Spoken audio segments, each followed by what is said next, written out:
Well, hello and welcome to Pasifika United Podcast Ministry. This is Surleigh. We're going to be talking about the big, beautiful bill. If you look at the bill itself, it has over 870 pages.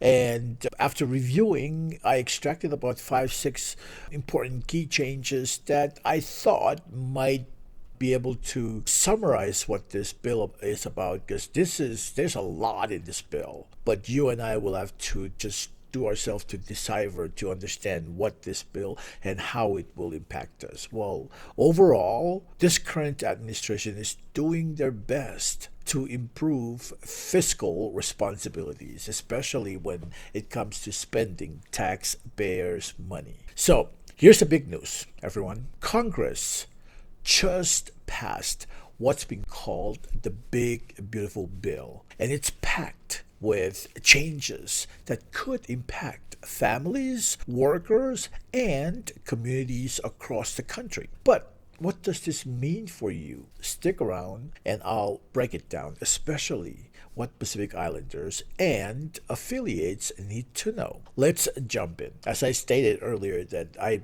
pulled out about six main key changes that I'm going to talk about. There are a lot more to this, but this is what I think that would impact us Pacific Islanders. Key change number one, overtime pay. First up, overtime pay for workers clocking those extra hours. The bill introduces qualified overtime compensations. Here's the deal. It allows certain deductions for overtime pay starting soon. This could help employers reduce expenses for overtime while creating potential incentives for overtime work. It's a big change in industries where overtime is vital. Think about healthcare, hospitality, and even construction. These are some areas where Pacific Islanders often dominate. You could see benefits or drawbacks depending on how this trickles down. What do you think? Is this a win for us Pacific Islanders or a loss? I'll let you decide. Key change number two, SNAP or food assistance. Now about food assistance. Changes to SNAP program. SNAP stands for Supplemental Nutrition Assistance Program. These are major. The way benefits are calculated for food costs in places like Hawaii or Guam, where many Pacific Islanders live, will now account for higher living expenses. This is huge for families juggling with tight budgets. However, the bill also tightens work requirements for SNAP eligibility. Let me explain what this means.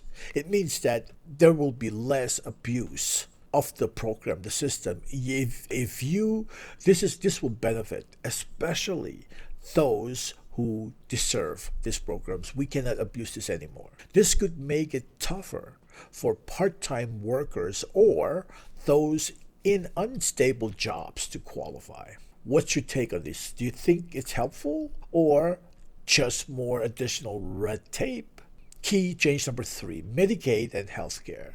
Healthcare's also getting a shakeup here. Changes to Medicaid means states will now conduct eligibility checks every 6 months for some people. That means more paperwork or a higher risk of losing coverage for families who might miss deadlines or need translation help, things like that. This is especially relevant to Pacific Islanders who use Medicaid or on government subsidized programs. On the flip side, these changes could help ensure that only eligible individuals stay enrolled. Any thoughts? Key change number four, tax relief measures. Here's a bright spot. Tax relief is on the way. The bill expands the child tax credit, increases the standard deduction. This is good things. For taxpayers, we will keep more money in our pockets.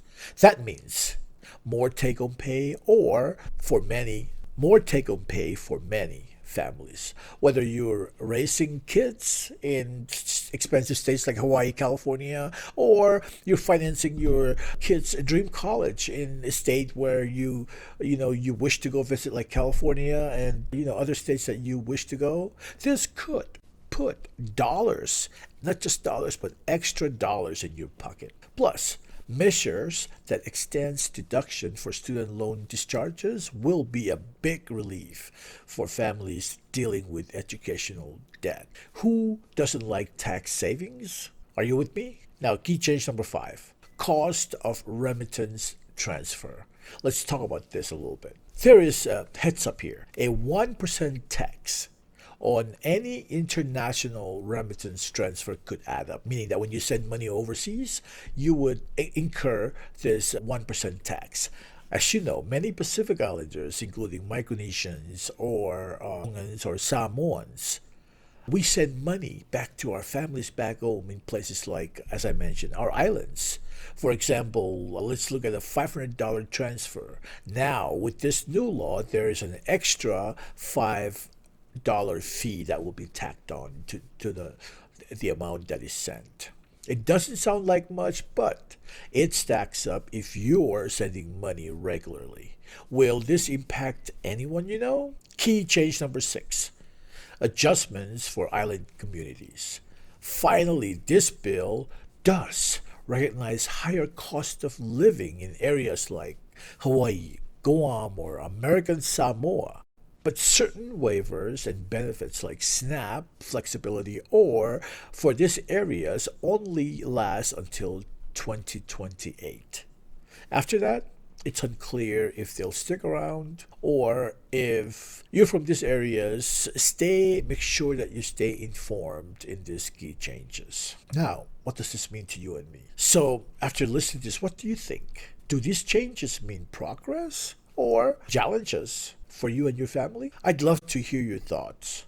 Drop a comment below. Share how this bill might affect you and your family or your community. Don't forget to like this video, share it with your friends, and hit that follow button for more updates on topic that matters to most of you. Let's keep this conversation going because your voice matters. Thank you and take blessings.